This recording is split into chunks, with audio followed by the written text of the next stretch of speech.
Hello and welcome student, आप सभी का स्वागत है द ऑनलाइन गुरु में। मैं हूं सुनील शर्मा। जैसा कि आप सभी जानते हैं, RIMC देहरादून का एंट्रेंस एग्जामिनेशन 5 जून 2021 के दिन है और ईच एंड एवरी ईयर की तरह मैं आप लोगों के लिए फ्री ऑनलाइन क्लासेस अवेलेबल करवा रहा हूं करंट अफेयर्स से रिलेटेड। तो आज की जो हमारी क्लास है वो क्लास नंबर 6 है। अगर आपने इसके पहले की क्लासेस नहीं अटेंड की है तो उन सभी के लिंक आप लोगों को वीडियो के डिस्क्रिप्शन में मिल जाएंगे। वहां से आप अब इन सभी लेक्चर्स को इजीली विजिट कर सकते हैं और ऐसे ही आने वाले सेशंस की इंफॉर्मेशन के लिए आप मुझे इन सभी प्लेटफॉर्म्स पे फॉलो कर सकते हैं जिनके लिंक नीचे डिस्क्रिप्शन में दिए गए हैं।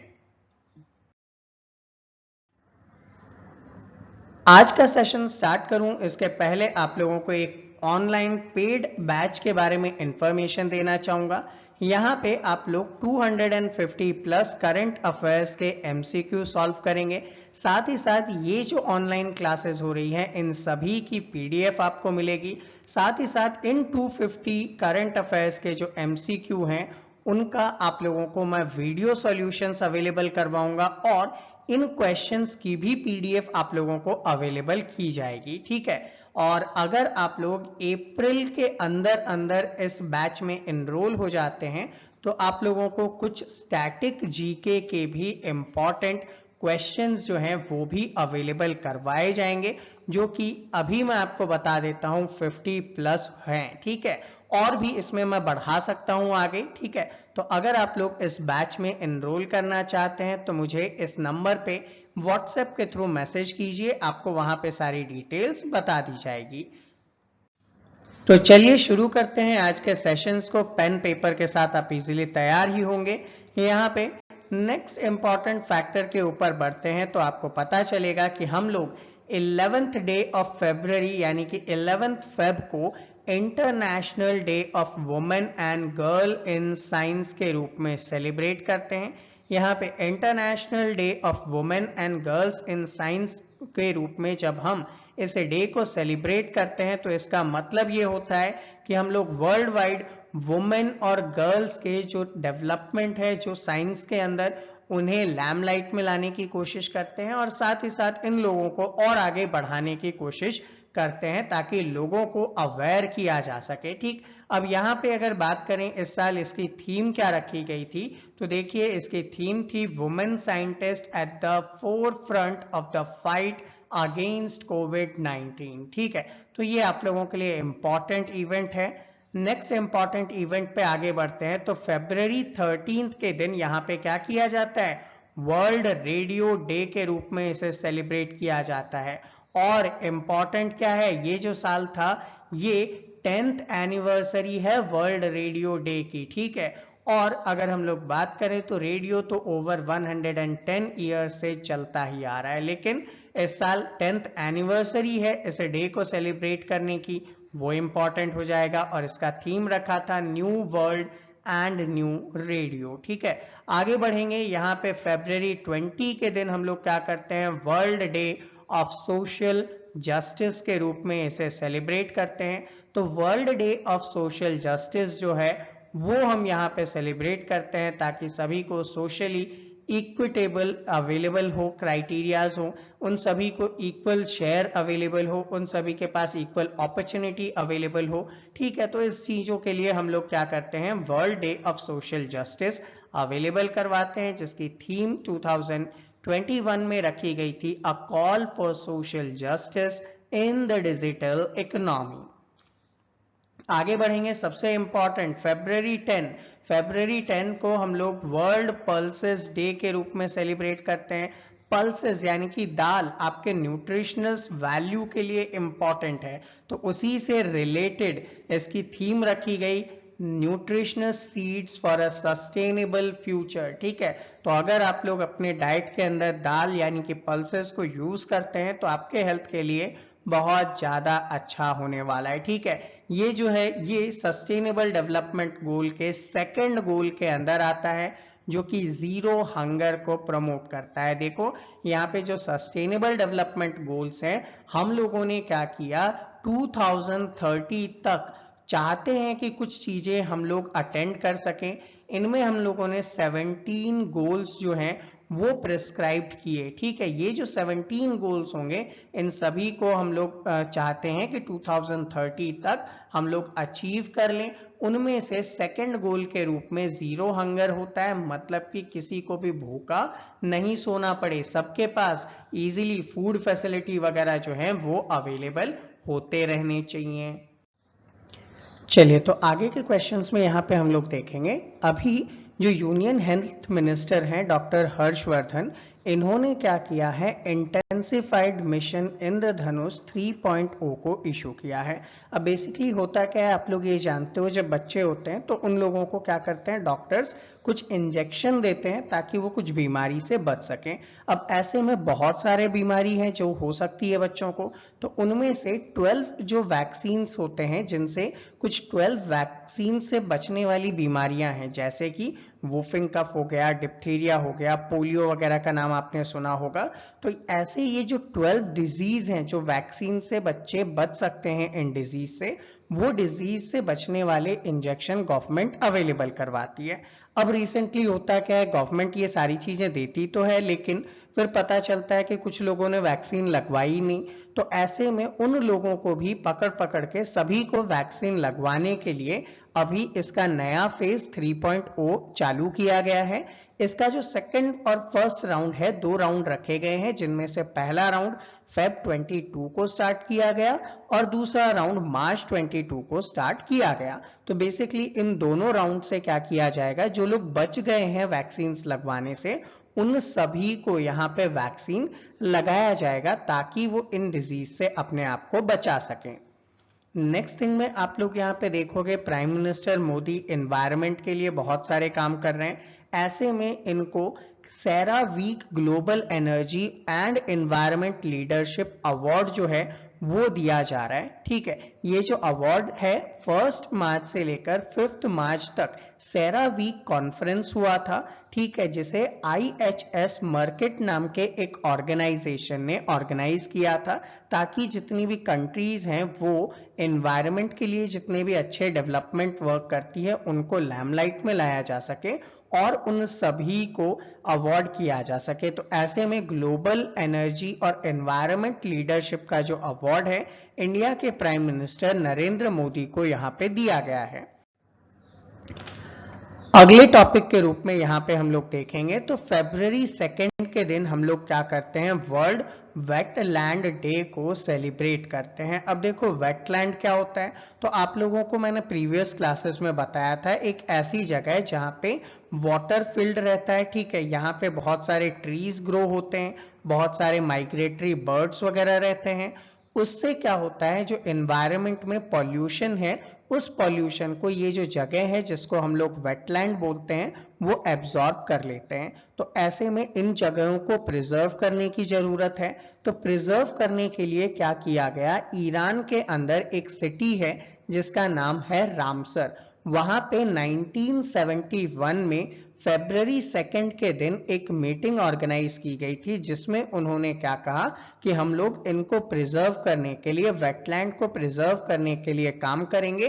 तो वहां से ये पूरा का पूरा शेड्यूल आपके सामने आ जाता है। तो अब वेटलैंड को प्रोड्यूस करने के लिए क्या कर दिया जाता है, ऐसे जितने भी इंपॉर्टेंट वेटलैंड है उनको हम लोग रामसर साइट के नाम से नॉमिनेट करते हैं। तो यहाँ पे रिसेंटली क्या किया गया, पहला इंपॉर्टेंट तो ये कि 1971 में इसे स्टार्ट किया गया था और 2021 के अंदर इसको क्या हो रहे हैं, 50 इयर्स कंप्लीट हो रहे हैं। तो मोस्ट इंपॉर्टेंट हो जाता है आप लोगों के लिए, इस पे क्वेश्चन बना सकते हैं। सेकंड थिंग यहाँ पे एक और इंपॉर्टेंट है कि इंडियन गवर्नमेंट ने क्या किया, centre for wetland conservation and management का एक एक्सीलेंस सेंटर बनाया है चेन्नई के अंदर, ताकि क्या किया जा सकेगा, इन वेटलैंड को कंजर्व करने के लिए इनको कैसे प्रॉपरली डेवलप किया जाएगा, उनसे रिलेटेड वर्क ये लोग कर पाएंगे। तो उसके लिए जो इंस्टीट्यूट ओपन किया जाएगा वो कहाँ पे है, चेन्नई के अंदर है।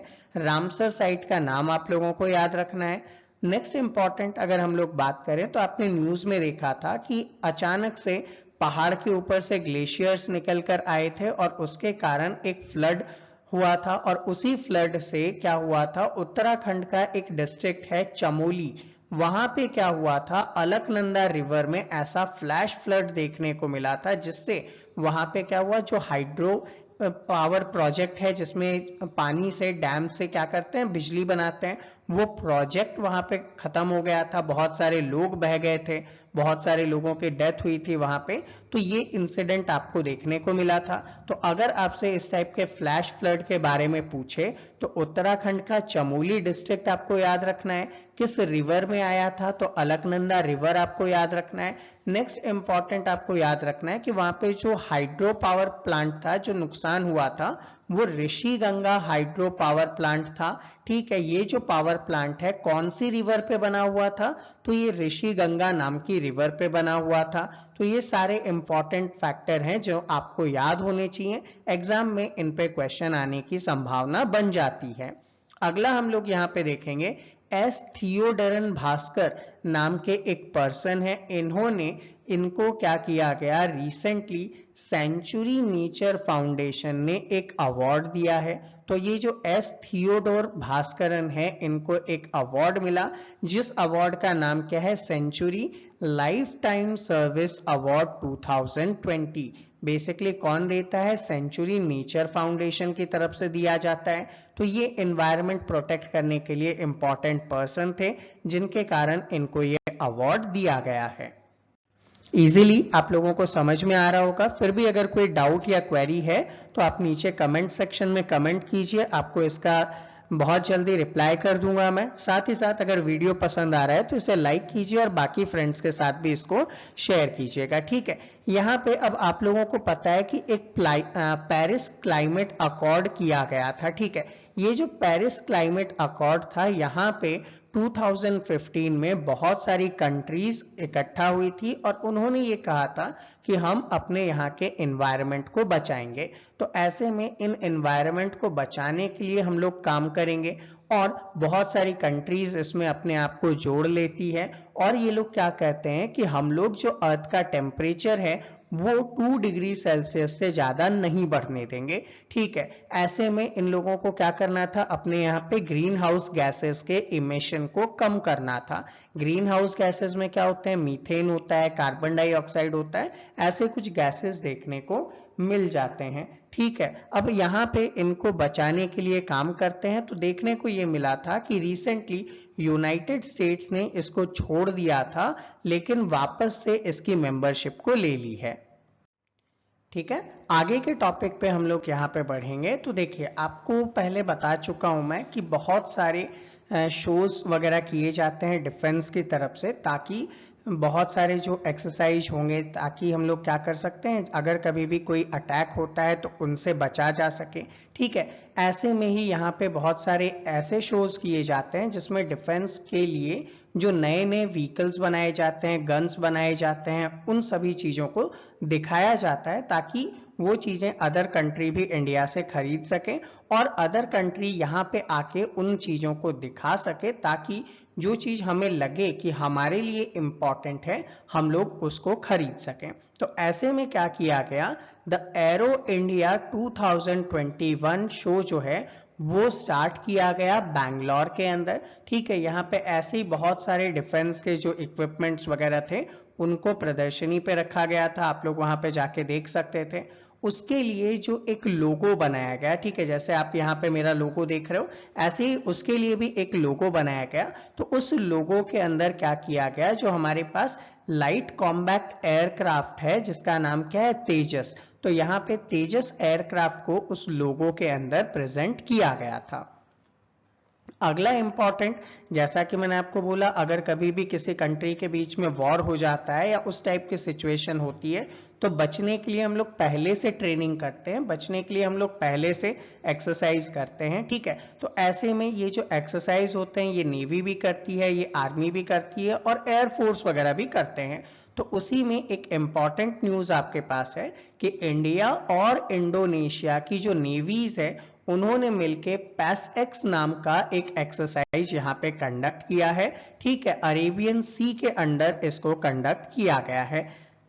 नेक्स्ट इंपॉर्टेंट है, ऐसे ही इंडिया और यूएसए ने मिलकर एक मिलिट्री एक्सरसाइज किया जिसका नाम क्या है, युद्ध अभ्यास है। ठीक, अगर पूछा जाए कहां पे कंडक्ट किया गया तो राजस्थान के अंदर इसको कंडक्ट किया गया है। ठीक है, तो इंपॉर्टेंट डिफेंस से रिलेटेड जो भी एक्सरसाइज होती है आपको उसमें क्या करना है, कौन कौन सी कंट्री है, साथ में आपको ये भी याद रखना होता है कि उन कंट्री ने जो एक्सरसाइज किया उसमें आर्मी थी, नेवी थी या मिलिट्री थी, और उस डिफेंस एक्सरसाइज का क्या नाम रखा गया था। ठीक है, तो आपके लिए वो नाम इंपॉर्टेंट होते हैं, कंट्री इंपॉर्टेंट होती है। आगे बढ़कर अगर हम लोग देखें तो यहाँ पे आप लोगों को पता चला होगा सीआरपीएफ, ठीक है, ये सेंटर की एक पुलिस फोर्स होती है, रिजर्व पुलिस फोर्स। यहाँ पे इनकी एक नई टुकड़ी बनाई गई जिसके अंदर जंगल के अंदर जब कभी भी क्या होता है, वॉर होता है, तो उससे निपटने के लिए एक वॉरफेयर कमांडो का फोर्स बनाया गया। ये जो वॉरफेयर कमांडो का फोर्स है जिसका नाम क्या रखा, कोबरा रखा है। ठीक है, और इसमें भी इंपॉर्टेंट क्या हो जाता है, यहाँ पे कुछ वुमेन पर्सनल 34 वुमेन्स को इस कोबरा यूनिट का पार्ट बनाया गया है। ठीक है, जो कि जंगल के अंदर अगर वॉर वगैरह होते हैं तो उससे निपटने के लिए यहाँ पे ये वुमेन पुलिस फोर्स जो है सीआरपीएफ की, ये वहां पे काम करने वाले हैं ताकि जो नक्सली ऑपरेशंस होते हैं उनसे बचाया जा सके। नेक्स्ट इंपॉर्टेंट क्या है, इंडिया ने ज्वाइन किया है ईरान रशिया का होने वाला एक सिक्योरिटी बेल्ट 2020 को, जो कि क्या था, 2 दिन का एक नेवी का एक्सरसाइज था। ठीक है, तो यहाँ पे ईरान और रशिया मिलके इंडियन ओशन के अंदर क्या कर रहे थे, एक नेवी का एक्सरसाइज कर रहे थे।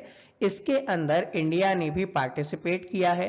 तो इस एक्सरसाइज का नाम क्या है, ईरान रशिया मारटाइम सिक्योरिटी बेल्ट 2021।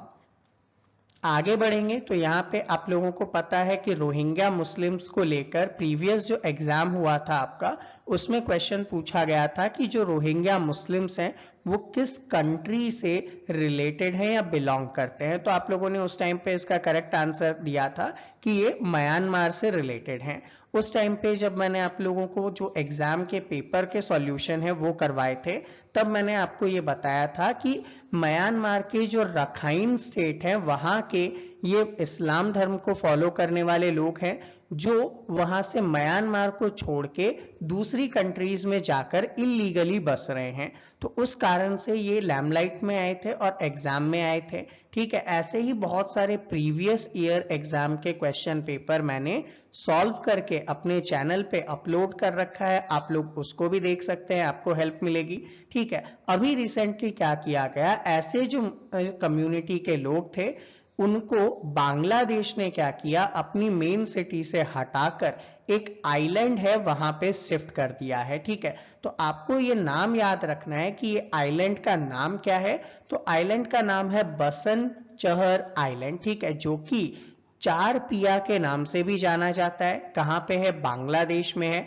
और बांग्लादेश में ये जो आइलैंड है ये कहां पे बनता है, तो देखिए बे ऑफ बंगाल का अगर आप लोग मैप देखते हो जहां पे इंडिया और बांग्लादेश का मिला के सुंदरबन डेल्टा बनता है, वहीं का एक रीजन है बे ऑफ बंगाल में जिसको हम लोग 4 पिया आइलैंड के नाम से जानते हैं। तो यहाँ पे बांग्लादेश ने इस कम्युनिटी के लोगों को शिफ्ट कर दिया है, उसको आप लोग याद करेंगे। नेक्स्ट थिंग, यहाँ पे आप लोगों ने देखा कि म्यांमार के अंदर क्या हुआ, इलेक्शन हुए थे। ठीक है, और इलेक्शंस में जीत गई थी कौन, आंग सान सू की। ठीक है, आंग सान सू की जो थी वो म्यांमार के इलेक्शन में जीत गई थी, लेकिन कुछ टाइम के बाद ये देखने को मिला कि वहां की जो मिलिट्री है वो बोलती है कि आप लोगों ने जो कोरोना फैला उसको ढंग से कंट्रोल नहीं कर पाया, इसलिए वहां पे 1 ईयर का इमरजेंसी लगा दिया गया है। और अब वहां की जो भी कंट्रोल है वो म्यांमार की मिलिट्री के हाथों में जा चुका है। ठीक है, तो ये आप लोगों के लिए इंपॉर्टेंट हो जाता है। म्यांमार की स्टेट काउंसलर कौन सिलेक्ट हुई थी, तो आंग सान सू की इंपॉर्टेंट हो जाता है। ठीक है, और इसलिए भी इंपॉर्टेंट है क्योंकि वहां के जो लोग हैं मिलिट्री के इस शासन का विरोध कर रहे हैं, तो इसलिए न्यूज में कई बार आप लोगों को ये देखने को मिल जाता है। अगले टॉपिक के रूप में यहाँ पे बात करेंगे तो नाइजीरिया की एक इकोनॉमिस्ट हैं जिनका नाम है नगोजी ओकांजो इवेला। ठीक है। तो ये जो नकोजी ओकांजो इवेला है, इनको अपॉइंट किया गया है वर्ल्ड ट्रेड ऑर्गेनाइजेशन के हेड के रूप में, और ऐसी पोजीशन पे जाने वाली ये फर्स्ट वुमेन हो जाती हैं। ठीक है। वर्ल्ड ट्रेड ऑर्गेनाइजेशन क्या होता है? तो जैसा आप जाते हो मार्केट के अंदर और सब्जियां वगैरह खरीद के लेकर आते हो, तो वैसे ही मार्केट आपको क्या करता है, चीजों के सेल करने में और बाय करने में मदद करता है। वैसे ही एक कंट्री दूसरे कंट्री से जब ट्रेड करती है तो उनको फैसिलिटेट करवाने का काम कौन करता है? वर्ल्ड ट्रेड ऑर्गेनाइजेशन करता है। तो इसी वर्ल्ड ट्रेड ऑर्गेनाइजेशन को संभालने के लिए जो एक हेड पर्सन होते हैं, उसके रूप में नकोजी ओकांजो इवेला को सिलेक्ट किया गया, अपॉइंट किया गया है। कहां की है ये? नाइजीरिया की है। और इंपॉर्टेंट क्यों है? क्योंकि ये फर्स्ट वुमेन है जो कि इसकी हेड बनी है। नेक्स्ट थिंग, आपसे मैं यहां पे एक क्वेश्चन पूछता हूं, वर्ल्ड ट्रेड ऑर्गेनाइजेशन का हेडक्वार्टर कहां पे है? नीचे कमेंट सेक्शन में कमेंट करो, देखते हैं आप में से कितने लोगों के सही आंसर हैं। आगे बढ़ेंगे, यहां आगे बढ़ते हुए आप लोगों को देखने को मिलेगा जैसा कि कोरोना फैल रहा था, ठीक है, उसके बाद आपको पता है कि जो चीजें हैं उन पे अगर कोई कफ या स्नीज कर देता है तो उससे भी क्या हो सकता है?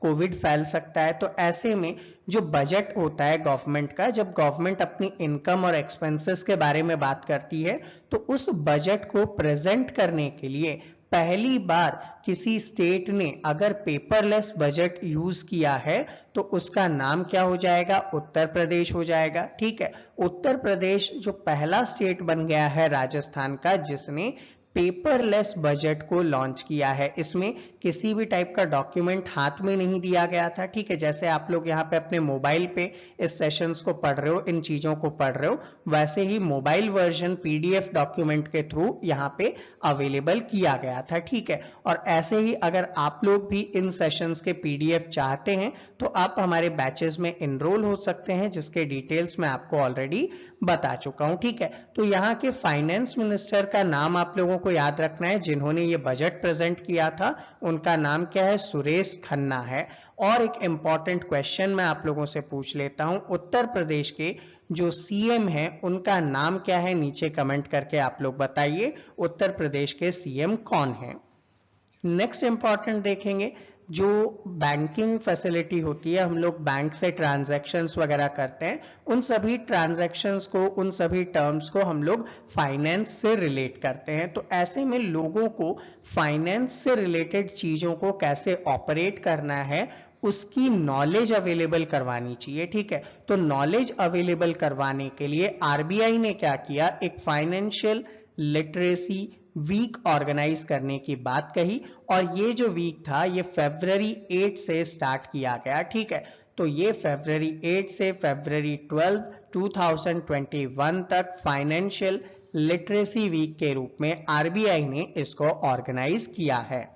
नेक्स्ट इंपॉर्टेंट देखेंगे, हम लोग बात कर रहे हैं इंटरनेशनल सोलर अलायंस के बारे में। ठीक है। अब ये इंटरनेशनल सोलर अलायंस क्या है? तो आप लोगों को ये पता होगा कि नरेंद्र मोदी ने क्या किया था, 2 साल पहले ये ऑर्गेनाइज करते हुए कहा था कि हम लोगों को जो सन की रेज आती है उससे इलेक्ट्रिसिटी बनानी चाहिए और उस पे ज्यादा वर्क करना चाहिए, ताकि पॉल्यूशन भी कम होगा और सन की रेज का हम लोग यूटिलाइजेशन भी कर लेंगे। तो उससे रिलेटेड वर्क करने को यहाँ पे कहा गया था कि हम लोग इंटरनेशनल सोलर अलायंस बनाएंगे, और ये चीज स्टार्ट कर दी गई। ठीक, इसका हेडक्वार्टर भी इंडिया में बना दिया गया। आप लोग कमेंट करके बताओ, इंटरनेशनल सोलर अलायंस का जो हेडक्वार्टर है वो इंडिया में किस जगह बनाया गया? ठीक है। तो अब ये लोग प्लान कर रहे हैं कि इसके लिए जो हम काम करेंगे, ठीक है, उसमें बहुत सारा फंड लगने वाला है, तो वो फंड अवेलेबल करने के लिए एक बैंक होना चाहिए। ठीक है।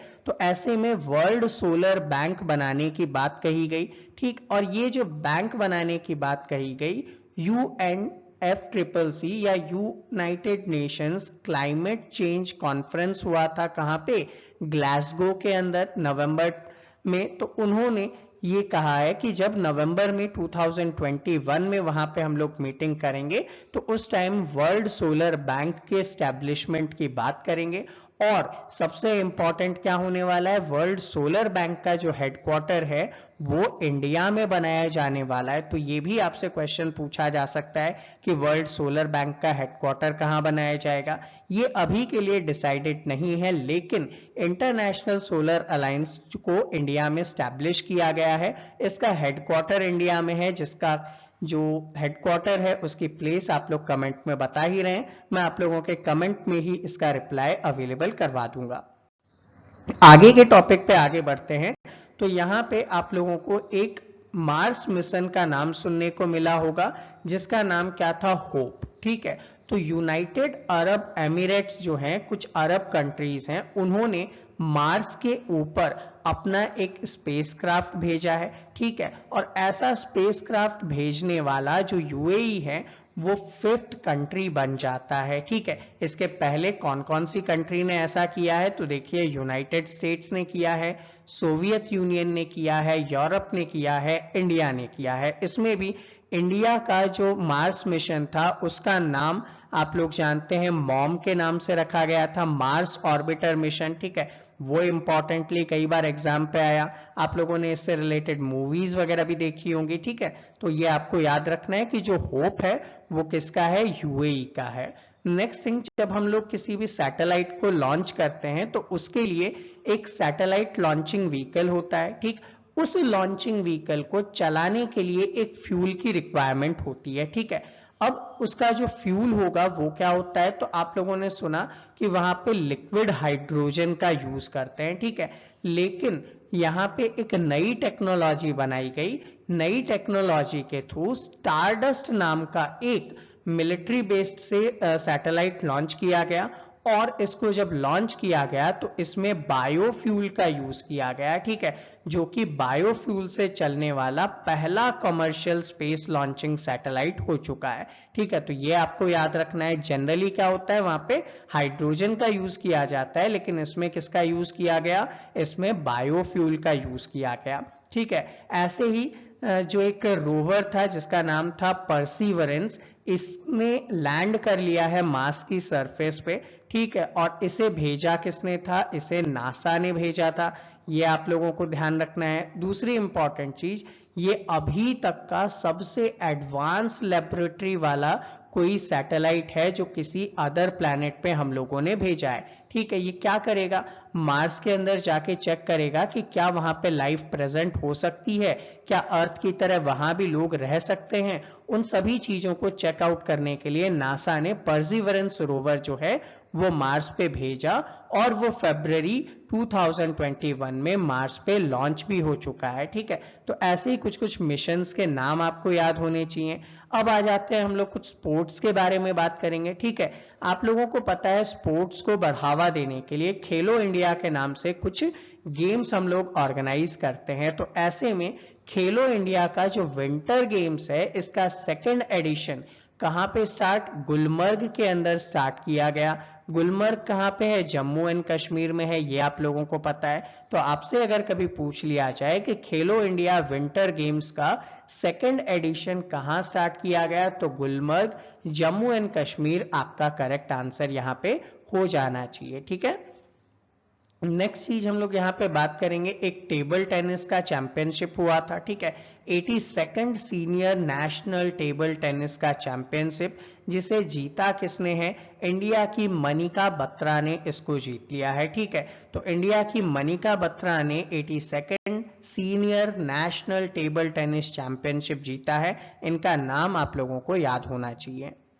आगे बढ़ेंगे और आगे यहाँ पे हम देखेंगे कि कर्नाटका जो है वो ये कह रहा है कि हम 2nd खेलो इंडिया के यूनिवर्सिटी गेम्स को अपने यहाँ पे अनाउंस करेंगे। ठीक है, तो ये याद रखना है कि खेलो इंडिया का यूनिवर्सिटी गेम्स कहाँ ऑर्गेनाइज होगा, तो ये कर्नाटका के अंदर ऑर्गेनाइज किया जाएगा।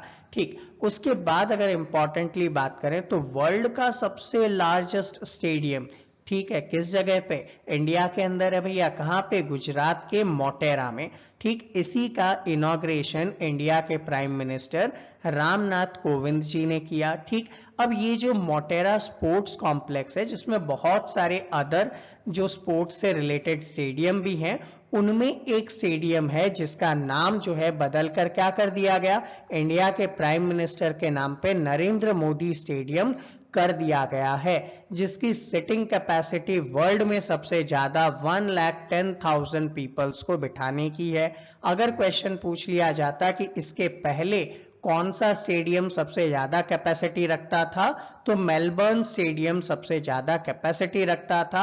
अब इसको ओवरथ्रोन करते हुए इंडिया के गुजरात का मोटेरा स्टेडियम जो है, जिसका नाम नरेंद्र मोदी स्टेडियम कर दिया गया, वो सबसे ज्यादा कैपेसिटी वाला स्टेडियम बन चुका है।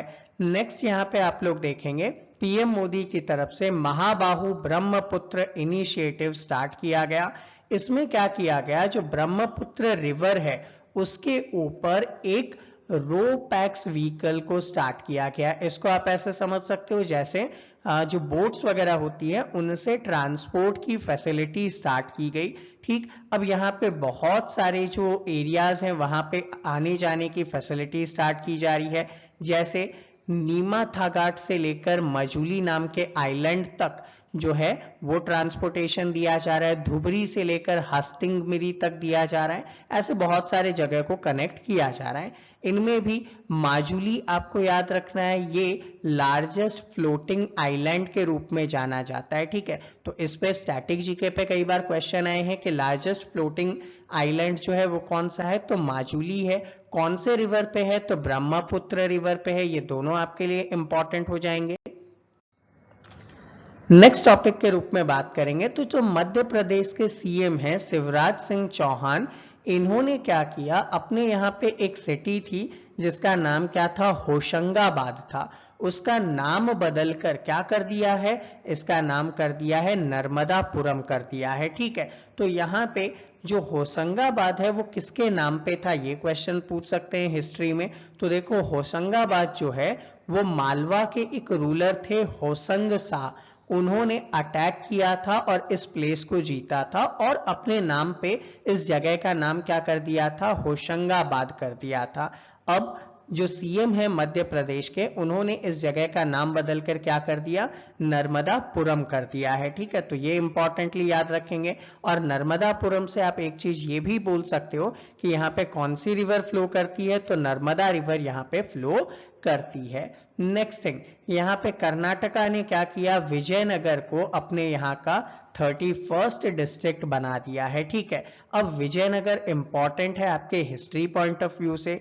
क्यों, क्योंकि ये यूनेस्को की वर्ल्ड हेरिटेज साइट हम्पी और विरूपक्षी टेम्पल के लिए जाना जाता है। ठीक है, हम्पी जो रीजन है ये विजयनगर एम्पायर का जो कैपिटल है उसके रूप में जाना जाता था। ठीक है, जो कि सेकेंड लार्जेस्ट मिडाइवल एरा की सिटी थी। पहली सिटी या सबसे बड़ी largest city medieval time period में कौन सी थी, बीजिंग थी। और उसके बाद सेकंड नंबर पे आता है विजयनगर। आप लोगों ने अगर टीवी वगैरह देखते हो तो वहां पे तेनाली रामा का एक शो आता था। ठीक है, अगर आपने वो देखा हो तो वहां पे जो विजयनगर की बात की जा रही थी ये वही कर्नाटका का विजयनगर है। ठीक है, उसको भी आप लोग रिलेट कर सकते हैं। नेक्स्ट इंपॉर्टेंट क्या हो जाएगा, महाराजा सुहेल देव जो थे उनके नाम पे एक मेमोरियल बनाया गया प्राइम मिनिस्टर नरेंद्र मोदी की तरफ से उत्तर प्रदेश के चितौरा लेक के अंदर। ठीक है, तो बेसिकली इस चितौरा लेक के ऊपर उत्तर प्रदेश में क्या किया गया, प्राइम मिनिस्टर मोदी ने फाउंडेशन स्टोन रखा है महाराजा सुहेल देव का। इन्होंने क्या किया था, इंडिया को जो वेरियस मुस्लिम इन्वेडर्स थे उनसे बचाने का काम किया था। तो इनके ऊपर भी इंपॉर्टेंट हिस्ट्री में क्वेश्चन बन सकते हैं। देखो आपके क्या है, दो चीजें पूछी जाती है एग्जाम में, एक पूछते हैं करंट अफेयर्स और दूसरा आपसे पूछा जाता है यहाँ पे स्टैटिक जीके। तो स्टैटिक जीके में हिस्ट्री, ज्योग्राफी, इन सब से क्वेश्चन पूछते हैं, तो वहां पे जो हिस्ट्री में इंपॉर्टेंट ये प्लेस रखता है। नेक्स्ट हम लोग बात करेंगे दलाई लामा की। इनको आप लोग जानते हैं, ठीक, दलाई लामा जो हैं इन्होंने एक बुक लॉन्च की रिसेंटली और उस बुक का नाम क्या है? The little book of encouragement. ठीक है, तो वो आप लोगों के लिए इंपॉर्टेंट हो सकता है। नेक्स्ट है इंडिया की एक सोशल एक्टिविस्ट जिसका नाम है अंजलि भारद्वाज। इनको क्या किया गया? यूनाइटेड स्टेट का international anti corruption campaign award दिया गया। ठीक है, तो ये करप्शन को रोकने के लिए जो वर्क करती थी उनके कारण इनको ये अवार्ड दिया गया है। तो स्टूडेंट ये था हमारा आज का सेशन। आई होप आपको सभी चीजें इजीली समझ में आई होंगी। फिर भी अगर कोई डाउट या क्वेरी है तो आप कमेंट कीजिए, मैं आपको उसका आंसर देने वाला हूं। और अगर आप लोग चाहते हैं कि मेरे ऑनलाइन बैचेस में इनरोल करें अपने आप को, तो आप मेरे नंबर 7737653468 पर मुझे व्हाट्सएप पे मैसेज ड्रॉप कर सकते हैं। उसके थ्रू आप लोग उस बैच में इनरोल हो सकते हैं। ठीक है, तो मिलेंगे आपसे अगले सेशन में, तब तक के लिए जय हिंद।